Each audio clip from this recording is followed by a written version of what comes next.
Rome did not open the Second Punic War waiting at its own gates. It opened the war reaching outward with both hands. The Senate expected a Mediterranean war, and the design was sound in every joint. Publius Cornelius Scipio would carry the Spanish command, sailing by way of Massilia into the Western Theatre, where his weight would fall upon the Barcid country that had bred Hannibal and silver and soldiers and the broken city of Saguntum together. Tiberius Sempronius Longus would hold Sicily and look toward Africa, and from the island Rome had won in the First War, he could lay threat upon the Carthaginian homeland itself. There was nothing timid in the Roman design for 218 BC, for it answered a two-part Carthaginian recovery with a war on two fronts. Spain had become the engine of Punic power, and so one consul would strike at Spain. Carthage remained the political center and the old enemy capital, and so the other consul would make ready an African campaign. Between the two theaters lay the Roman fleet, Massilia, Sicily, the allied harbors, and the settled assumption that mastery of the sea gave Rome the freedom to choose where the war would happen. The plan carried the memory of the First Punic War folded inside it like a letter kept too long. Rome had learned in that struggle that Carthage could be beaten when Sicily was taken, when fleets were built, when the sea roads were held, and when the enemy's island and African positions were laid open. The new war therefore began in the old grammar: set an army against the Spanish source of the danger, set another upon the Sicilian platform, and make Carthage defend what it had rebuilt. Nothing in that plan asked Rome to be foolish. It asked Rome only to believe that Hannibal would be held in place by geography. Spain lay far off, but the sea reached it, and Massilia's world of Greek trade and Roman friendship reached it. Africa was perilous, but Sicily had long since become Rome's forward ground. A Roman planner looking at the map in the early months of 218 BC could count his pressure points one by one.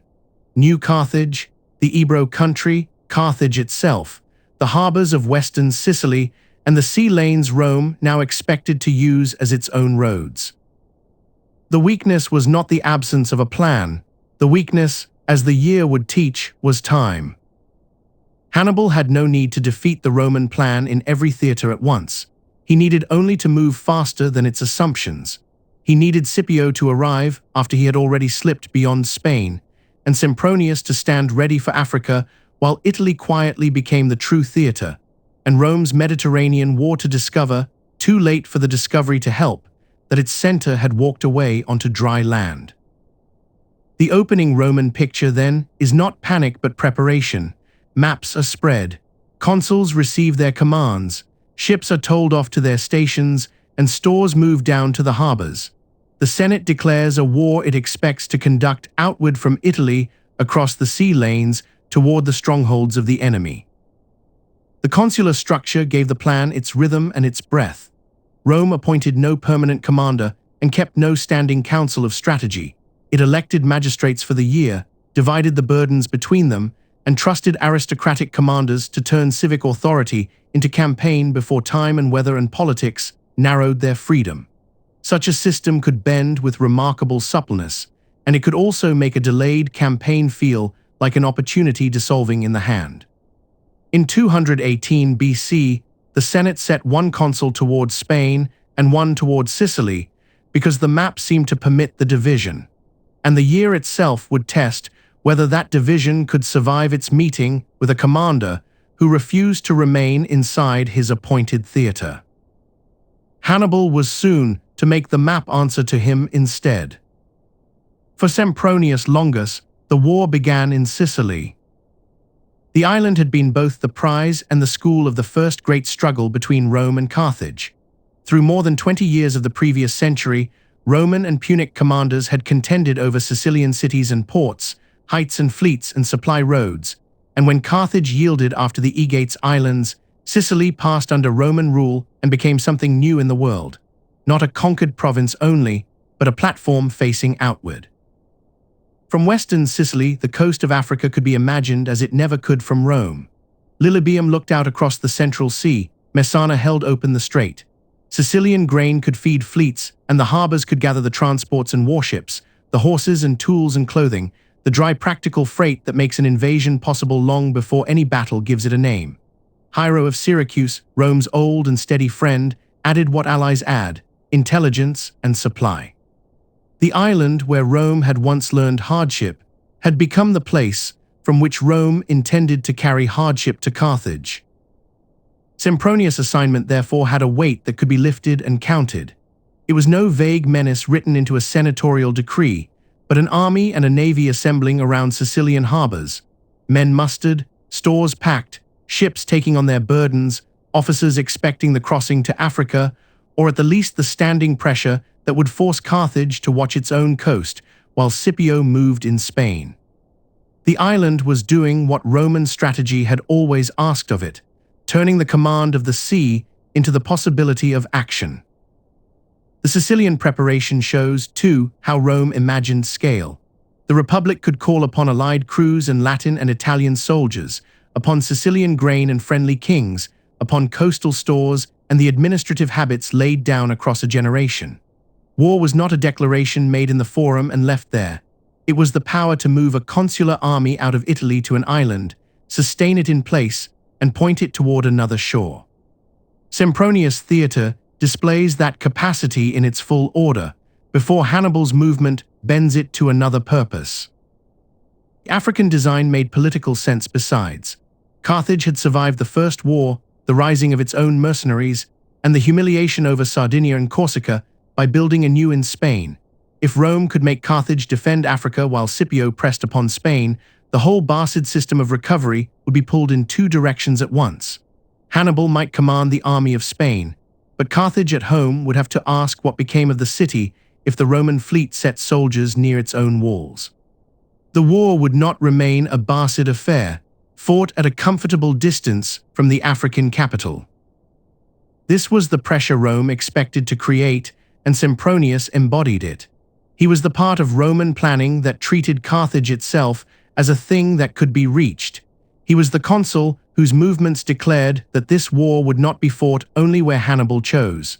The sea would answer the land, and Sicily would answer Spain. The irony is that Sempronius' half of the plan was at once the easiest to see and the easiest to interrupt. An army gathering at Lilybaeum cannot pretend that it is already in Africa. A fleet making ready to cross still hangs upon messages and weather, upon harbors, upon the decisions of men far away. And so Sempronius could stand fully prepared for a war south of Sicily and still be overtaken by a single fact arriving out of the north. The more material his preparation grew, the more dramatic would be the reversal when the campaign had to stop. For the moment, though, the Roman plan stood visible in the harbor. Sicily had become a door opening on Africa, and Sempronius stood before it with his hand raised. Publius Scipio's assignment looked west. If Sempronius was the pressure laid upon Carthage, Scipio was the answer to the Barcid system itself. Spain had supplied the silver and the men, the reputation of command, and the strategic confidence out of which Hannibal's danger had been made, and the war could not be contained by punishing Carthage with words after Saguntum. The source of the new Punic strength had to be struck where it had grown. Scipio's route by Massilia shows the Roman logic entire. He would sail for Massilia, Rome's Greek ally on the southern coast of Gaul, and from that harbor move down upon Spain. Massilia mattered because it gave Rome a friendly footing on a difficult shore. It joined together trade and intelligence, local knowledge, and a road into the Western theater without asking Roman forces to conjure a whole system of support out of nothing. It marked, besides, the northern anxiety that had shaped Roman policy for years. For if Carthaginian power in Spain reached toward the Pyrenees, then Massilia and the Gallic coast became part of the problem. The choice of Massilia kept the Roman plan inside a known and charted world.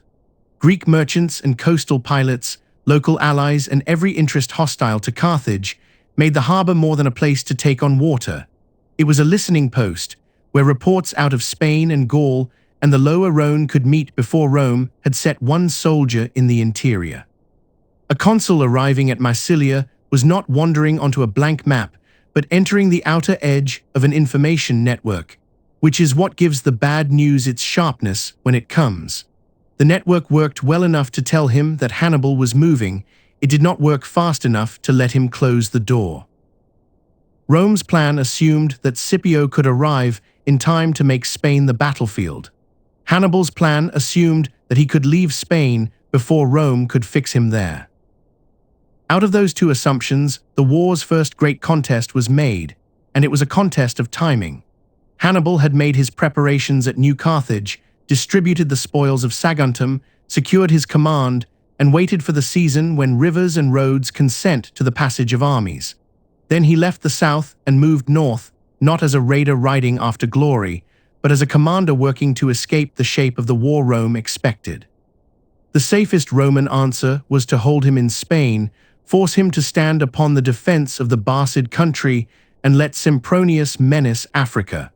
Hannibal's answer was to make Spain the land he departed from, and not the cage in which he waited. Scipio, meanwhile, was held back before the Western plan could fully open. Unrest among the Gauls of the Po Valley drew Roman attention and Roman troops toward northern Italy, the very country Hannibal hoped to find useful when he arrived. The delay does not convict Scipio of incompetence. It shows the limits of coordination across a problem grown very large. Rome had to watch Spain and Sicily, Africa and the Gallic North, Massilia and the open sea all at once. Hannibal needed one road to succeed. Intelligence in the Western theater was imperfect besides. News traveled by merchants and envoys, by allied cities and scouts, by coastal report and rumor, and the memory of where armies had last been seen, and so Rome could know that Hannibal was dangerous without knowing where on any given day Hannibal was. Scipio could sail toward a serious Spanish campaign and still discover, standing at Massilia, that the war he expected had already begun to slide away eastward. The part played by the coast is easy to miss. Roman naval strength had made the sea a Roman instrument, and that same strength explains why Hannibal would not take the plain coastal road beneath Roman eyes. A march along the southern Gallic and Ligurian shore laid an army open to hostile cities and bad landing grounds, to interference from the water and hunger on the land. The overland road toward the Rhone and the Alps was no mountain madness in its first conception. It was the refusal of a war that Rome's ships were good at fighting. Massilia therefore becomes the scene on which the campaign turns. Scipio arrives at a friendly harbor inside the plan Rome chose, and there he hears that Hannibal has not stayed in the Spanish box. The Carthaginian army is moving through Gaul, the Rhone now matters, and the road to Italy, which Roman planning had set aside as unlikely, is becoming the road on which everything depends. At the Rhone, Scipio still holds choices in his hand. He can pursue, he can turn back, he can keep faith with the Spanish assignment, or he can attempt all three in sequence and accept that the war is already dividing under his feet. The Rhone was the place where the Roman plan came nearest to touching Hannibal's march. Near Massilia, Scipio learned that the Carthaginian army stood close to the river or had already crossed it, and he sent his cavalry to find the enemy. Roman horsemen met Numidians in one of those encounters that tell both sides how near they have come without deciding anything at all. Scouts could read signs and tracks, skirmishes and camps and direction of march. What scouts could not do was make time run backward. By the time Scipio moved toward a meeting, Hannibal was gone. That near miss matters because it forbids a false telling of the story. Scipio was not asleep while Hannibal walked into Italy. He reached the country where an interception might have happened. He sent out his reconnaissance. He understood that the Carthaginian movement had to be answered. The trouble was that Hannibal had passed over the threshold before the Roman consul could close it behind him, and the difference was measured in days, and days are enough when an army is laboring to vanish into a continental road. There is a particular humiliation in coming upon an enemy's abandoned camp. The fires are cold, the brush shelters stand half pulled down, hoofmarks and wheel ruts declare mass and direction and offer no battle. An officer may read evidence on every side and hold nothing in his hand that stops the march. Scipio had reached the place where the war had lately been, and Hannibal had left it behind as a message, too late. Scipio's answer to that message was among the most important Roman decisions of 218 BC. He did not simply gather everything and run for Italy because Italy had become urgent. He divided the response. His brother Gnaeus would go on to Spain with the main force, and Publius himself would turn back to Italy to face the army that had escaped the Western plan. That choice preserved the war behind Hannibal. Had Scipio carried everything home to Italy, Spain might have remained an uncontested Carthaginian reservoir, and New Carthage and the Ebro country, the Iberian allies and the mines, the commanders and the ships and the reinforcements, could all have served Hannibal without one Roman hand laid upon them. By sending Gnaeus onward, Scipio kept the Barcid country under threat. The Italian emergency would be fought in front of Hannibal. Spain would be fought behind him. The decision changed, too, what the Roman failure at the Rhone would mean. Scipio had failed to catch Hannibal, but he did not allow that failure to become the whole of the strategy. The original two-front design was damaged, and yet a second front survived it. Gnaeus, coming, would give Rome a footing in the northeast around Emporii and the Ebro country, and it would force Carthaginian commanders to spend attention and men and money upon a theatre Hannibal had left behind and still could not do without. Older sources often write his name Cneus, but the man is the same under either spelling. Publius' brother becomes the Roman answer to the part of Hannibal's plan that remains at his back. He does not stop the crossing of the Alps, and he does not save the colonies of the Po from their immediate danger. His importance lives in the slower arithmetic of war. Every Spanish town that hesitates, every coastal stronghold that watches a Roman landing, every Punic commander made to look over his shoulder, leaves Hannibal's Italian campaign a little less able to feed upon Spain unresisted. This is the unglamorous half of the war, and one of the most important. Hannibal's Italian campaign rules the memory of these years because it holds the March and the Alps, the cavalry victories, Trebia, Trasimene, Canna, but no army on campaign lives on memory. It needs reinforcement and allies, money and messages and relief. A Roman presence in Spain meant that Hannibal's homeland did not simply become an open road into Italy. So the Rhone near-miss divides into its two consequences. Italy receives Hannibal, Spain receives Gnaeus. The Roman plan ceases to be a clean diagram and becomes a long war fought upon separated maps. And that was not the same thing as collapse. The result was messier and more dangerous and far less under Roman command than the design of the spring, but it was still strategy. Scipio could not restore the war Rome had expected. What he could do, and did, was prevent Hannibal from making his war the only war that mattered. While Scipio was taking in the failure at the Rhone, Sempronius still stood inside the other half of the Roman plan. The harbour at Lilybaeum gives the reversal its clearest shape. The African expedition has not yet sailed, but it has long ceased to be an idea only.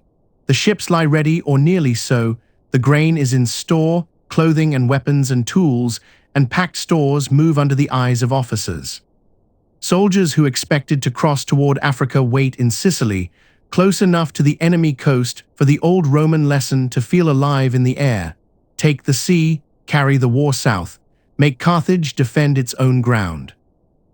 The harbour scene changes when the letters arrive. The Senate reports that Hannibal has come down into Italy, and Sempronius is ordered north to the side of his colleague. The African campaign, the campaign he was elected and appointed to fight, is broken off by a fact from the Po Valley, and the geography of the whole war turns in the hands of a messenger. The practical consequences follow swiftly. The army goes by sea toward Ariminum on the Adriatic. Sempronius settles in Sicily what has to be settled, then moves along the coast and northward to his colleague. The details of that movement belong to the next chapter of the war, but the strategic meaning belongs here. Rome's planned blow against Africa in 218 BC never crosses the water. Italy recalls it. Nor was the cancellation mere confusion.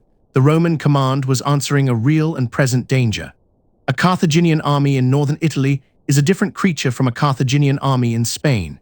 It threatens the Gallic north and the young colonies of the Po, the roads running south, and more than any of these, the idea that Rome can keep war away from the body of its Italian alliance.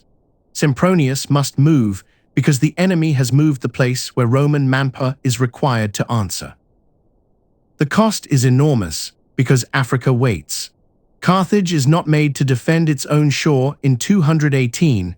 The pressure that was to divide Punic attention has been drawn back into Italy, and the consul of the African War becomes the consul marching to meet Hannibal beside a winter river. The Roman plan now exists only in fragments. Gnaeus carries the Spanish part forward, Sempronius carries the emergency north, Publius Scipio returns to Italy bearing the knowledge that the interception failed. The Senate still commands fleets and allies, colonies and manpower, and the machinery of command, but it no longer holds the initiative in the form it had expected to hold it. For Hannibal's achievement in 218 was not only that he crossed a great distance, it was that he changed what the distance meant. Spain was no longer the country where Rome would hold him. Sicily was no longer the platform from which Rome would open Africa. Massilia was no longer the gateway of a controlled western campaign, and the Rhone was no longer a river on the road to Spain, but the missed door into Italy. At Lilybaeum, the transformation becomes visible in a single Roman order. Stop preparing the African crossing and send the army north. The war Rome expected was over before its first great campaign could begin. The war Rome had to fight was already in Italy.